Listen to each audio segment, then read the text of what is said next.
Meskipun manusia diturunkan di tempat yang gelap gulita, kegelapan dan kezaliman dan kebodohan, tetapi pada dirinya, pada manusia itu diberikan kemampuan untuk bisa merubah dirinya, untuk bisa keluar dari tempat itu. Ya, bisa dipahami ya? Allah menurunkan manusia ke tempat yang serendah-rendahnya. Lalu dikatakan kecuali bagi orang-orang yang beriman dan beramal soleh, maka bagi dia pahala yang tiada putus-putusnya. Itu menunjukkan bahwa meskipun kita diturunkan ke tempat yang rendah, tetapi kita bisa mampu melakukan perbuatan amal soleh dan bisa beriman. Jadi ada kemampuan pada diri kita untuk bisa merubah apa yang ada pada diri. Baik, kita baca surat ke-13 ayat 11. Baginya manusia ada malaikat-malaikat yang selalu menjaganya bergiliran dari depan dan belakangnya. Mereka menjaganya atas perintah Allah. Sesungguhnya Allah tidak akan mengubah keadaan suatu kaum sebelum mereka mengubah keadaan diri mereka sendiri.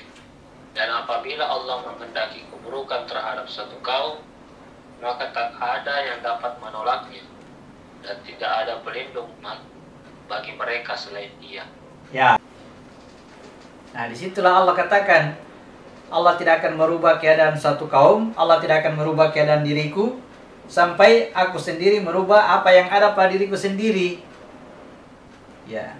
Artinya kalau saya tidak berbuat apa-apa, maka saya tetap berada pada tempat yang rendah. Ya, Allah turunkan ke tempat yang serendah-rendahnya.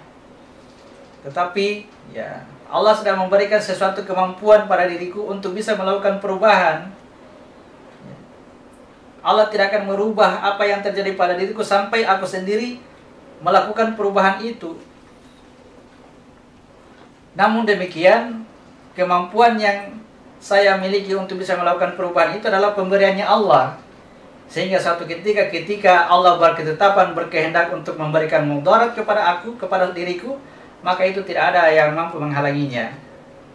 Kenapa seperti ini? Supaya saya tidak berlaku sombong dengan kemampuan yang saya miliki. Ya, jangan sampai saya mengatakan dengan sebuah keyakinan bahwa ya, kadang-kadang kita mendengar dari orang yang agak sombong sedikit dalam tanda kutip. Dibahasakan bahwa surga dan neraka itu tergantung diriku sendiri, ya. Kalau saya masuk ke surga bisa, kalau saya masuk ke neraka bisa, tergantung diriku. Nah, itu kata-kata Allah tadi, jika Allah menghendaki kemudaratan kepada suatu kaum, maka tiada seorang pun yang mampu mencegahnya. Artinya jangan dengan kemampuan kita itu kita bersombong-sombong sedikit. Ya. Kita berlaku sombong dengan itu. Bahwa kita ini dengan melakukan suatu perubahan yang ya sudah bisa dipastikan bahwa saya akan masuk surga setelah saya melakukan perubahan. Nah, itu sebuah kesombongan. Tetap kita merendah diri kepada Allah, tetap kita meminta, berdoa, mohon. Ya, itu menunjukkan kerendahan kita. Ya, jangan sombong karena kita diberi kemampuan oleh Allah. Ya. Olehnya itu, maka haruslah kita melakukan perubahan terhadap apa yang ada pada diri kita. Innallaha la yughayyiru ma biqaumin hatta yughayyiru ma bi anfusihim. Sesungguhnya Allah tidak akan merubah keadaan suatu kaum sampai dia merubah keadaan yang ada pada anfusnya, ya, pada dirinya. Jadi, perhatikan anfus diri kita yang pada penciptaan awal berada pada dimensi rahasia, kemudian diturunkan ke dimensi ruh, lalu diserupakan penciptaan disempurnakan penciptaan jiwanya, dan pada akhirnya dia dimasukkan ke dalam jasad dalam keadaan zalim dan bodoh. Jadi saat ini anfus itu diri kita berada pada keadaan zalim dan bodoh. Sekarang bagaimana caranya supaya anfus ini dikembalikan pada keadaan semula supaya dia tidak lagi berada pada zalim dan bodoh?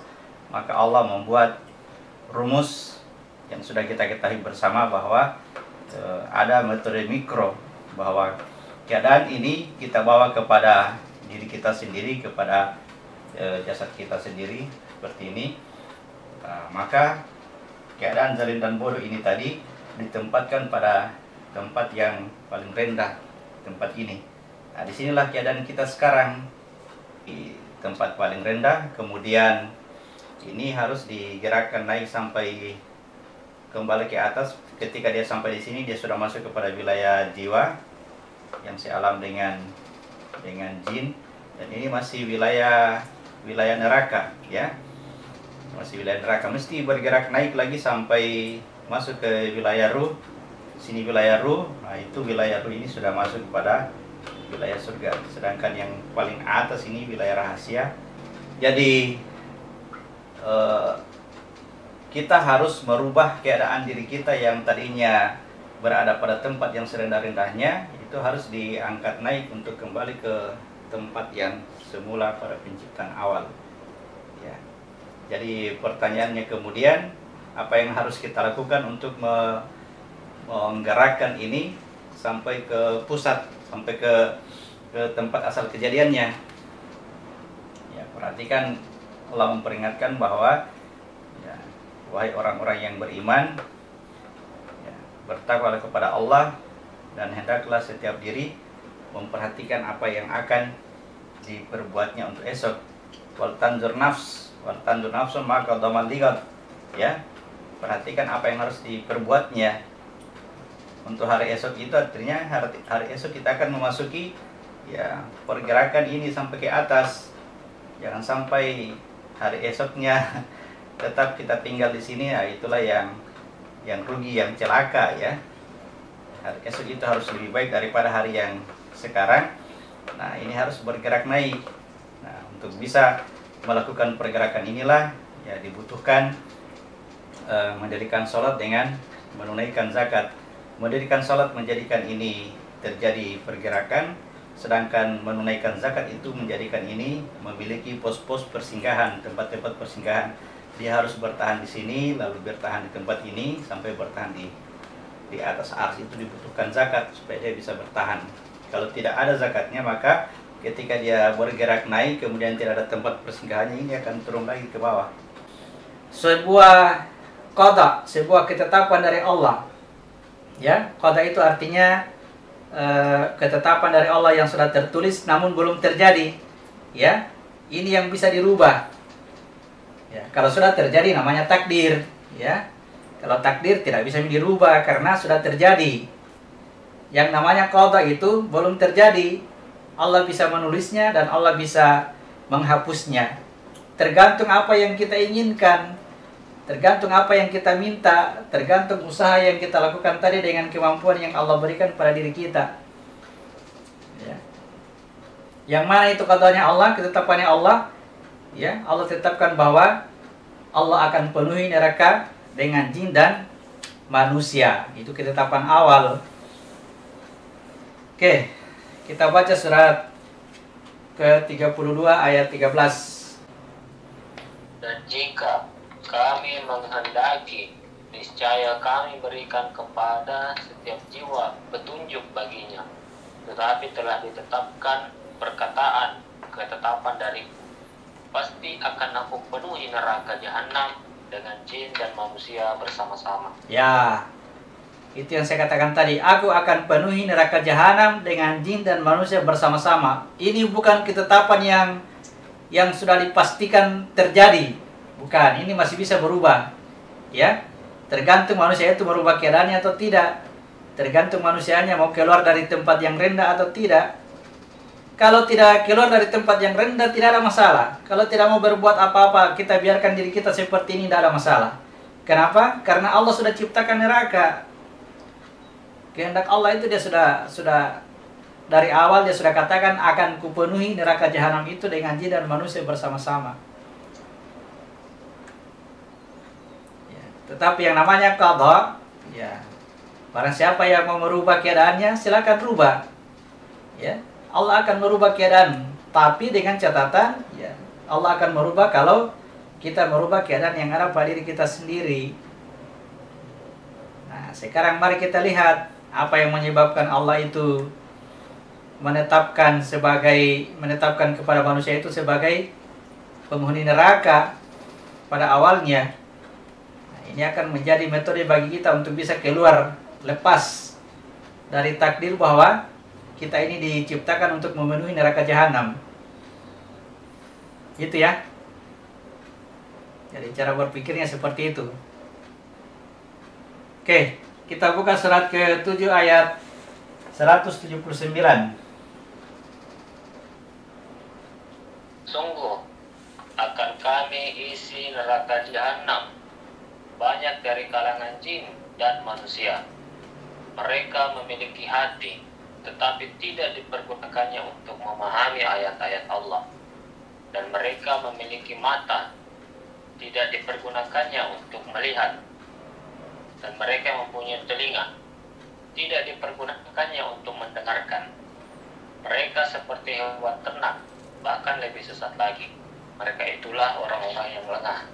Ya, jadi itu Allah memberikan teknik, Allah memberikan alasan, tetapi sekaligus memberikan petunjuk bagaimana cara kita keluar dari, lepas dari kodanya ketetapan Allah ini.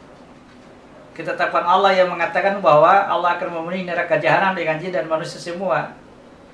Ya, berdasarkan ayat surat 30 ayat 13 tadi, Allah mengatakan bahwa kalau Allah menghendaki, kalau aku menghendaki, kata Allah, aku bisa memberikan petunjuk kepada seluruh manusia. Nah, ini kata-kata seperti ini menunjukkan bahwa ya, ada yang dikehendaki oleh Allah untuk diberikan petunjuk. Ya. Tentu dalam hal ini kita kembali lagi ke rumus awal bahwa Allah itu tidak akan memberikan petunjuk kalau kita sendiri tidak mau mencari petunjuk.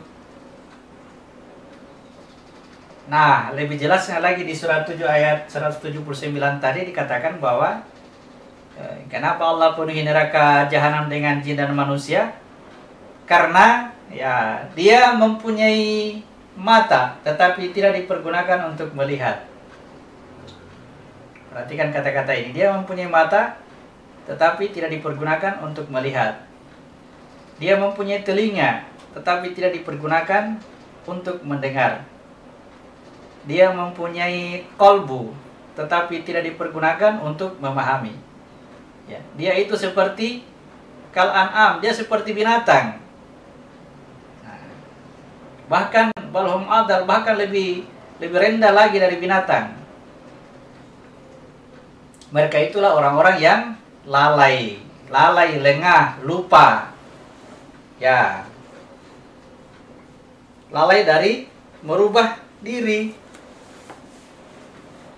Olehnya itu kita harus perhatikan fasilitas-fasilitas yang Allah berikan kepada kita itu adalah mata. Harusnya kita gunakan untuk melihat.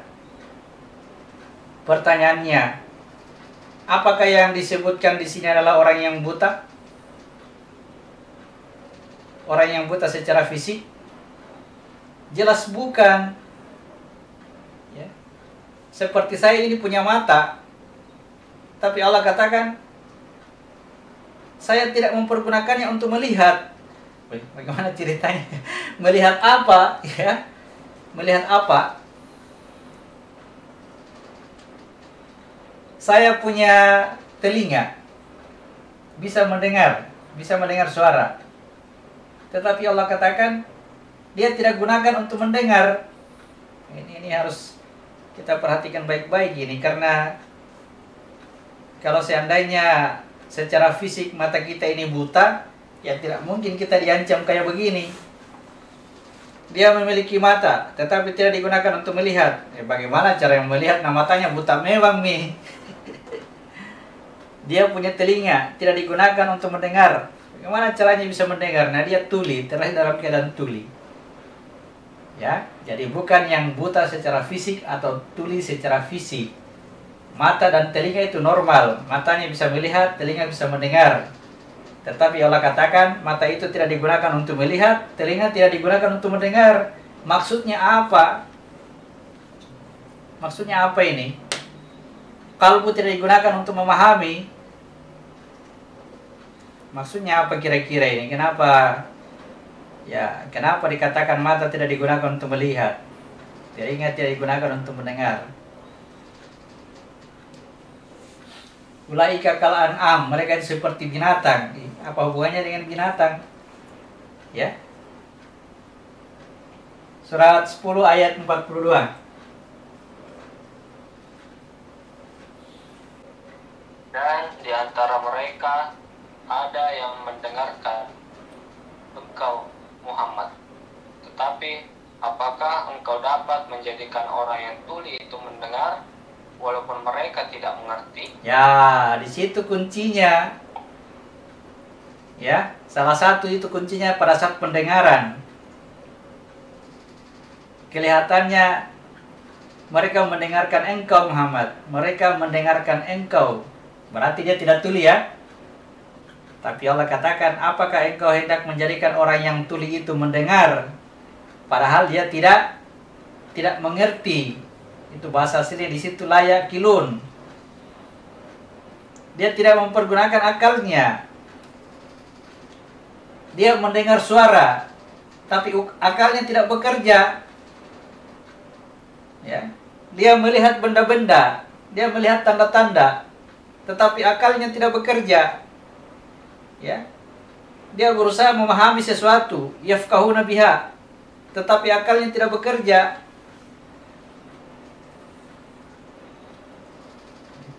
Berarti ya, yang menjadikan tadi mata dianggap tidak melihat, telinga dianggap tidak mendengar, kalbu dianggap tidak memahami, karena la yaqilun, karena dia tidak mempergunakan akalnya. Itulah dikatakan dia seperti kal an'am, dia seperti binatang. Ya, yang membedakan binatang dengan manusia itu adalah akal. Ya. Secara fisik, ya kurang lebih manusia dengan binatang sama, kurang lebih sama. Hanya saja kelebihannya manusia adalah dia dianugerahi akal. Manusia punya kolbu, binatang juga punya kolbu. Manusia punya otak, binatang juga punya otak. Manusia berpikir, binatang juga berpikir. Manusia melihat, binatang juga melihat. Manusia mendengar, binatang juga mendengar. Apa yang membedakannya? Akal. Apa peranannya akal? Dengan akalnya manusia itu berbudaya. Namanya akal budi. Namanya akal budi. Dia bisa berkembang. Pola pikirnya berkembang, penglihatannya berkembang, pendengarannya berkembang. Kalau binatang tidak, pola pikirnya, penglihatannya, pendengarannya begitu terus dari zaman 1 sampai sekarang, sampai zaman 2022 ini. Dari zamannya 1 juta tahun sebelum Masehi mungkin ya. Dari sejak dulu monyet itu tinggal di atas pohon. Ya, dari dulu, dari pertamanya ada. Dia tinggal di atas pohon, tidak pernah berpikir untuk bisa menjadikan pohon itu dirubah menjadi rumah. Seperti yang kita buat sekarang ini manusia. Manusia bisa mengolah pohon jadi rumah, tanah jadi rumah, batu-batu jadi rumah, air jadi rumah. Ya. Kalau monyet tidak, orang hutan tidak, secara struktur sama. Kenapa bisa seperti itu? Karena pada binatang tidak ada kata ya wa nafaktu fihi mir ruh. Aku tiupkan ruh kepadanya. Ya.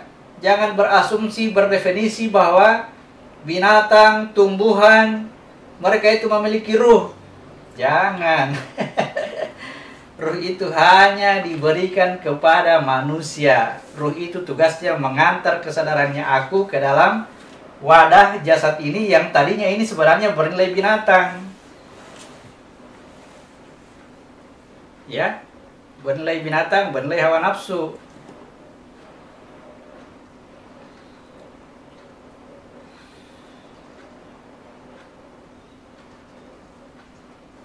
Oke.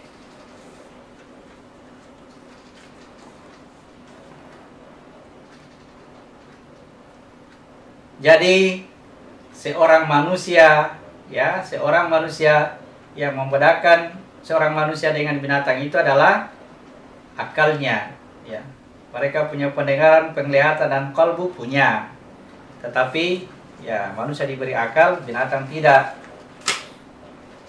Kita baca surat ke-10 ayat 100. Kita tutup dulu dengan ayat ini. Nanti kita lanjutkan, ya. Surat 10 ayat 100.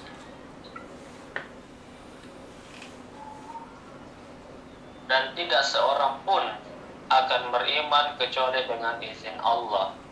Dan Allah menimpakan azab pada orang yang tidak mengerti. Ya, layak kilun tadi, tidak ada iman tanpa izin dari Allah. Nah, ini seperti pembahasan kita lebih awal, bahwa iman itu berkaitan dengan ilmu pengetahuan. Ya, ilmu pengetahuan itu berkaitan dengan yakilun, mempergunakan akal. Ya. Wa may yasakaru ila ulul albab, tidak ada yang bisa mengambil pelajaran kecuali orang mempergunakan akal. Ulul albab tingkatannya lebih tinggi daripada kata yakilun, tetapi kita mesti standarnya starting dari yakilun untuk bisa mendapatkan ilmu. Ya. Untuk bisa mendapatkan ilmu sehingga cahaya-cahaya Al-Qur'an itu bisa masuk ke dalam hati, itu disebut dengan iman. Ya. Jadi izin Allah pada orang-orang yang dikehendakinya itu adalah ketika orang itu belajar mendekati Al-Quran, berusaha memahaminya, lalu kemudian cahaya-cahaya dari Al-Quran itu masuk ke dalam kalbunya, nah itu yang menjadi iman. Dikehendaki oleh Allah untuk beriman. Allah murka, Allah menimpakan kemurkaan kepada orang-orang yang layak kilun, tidak mempergunakan akalnya.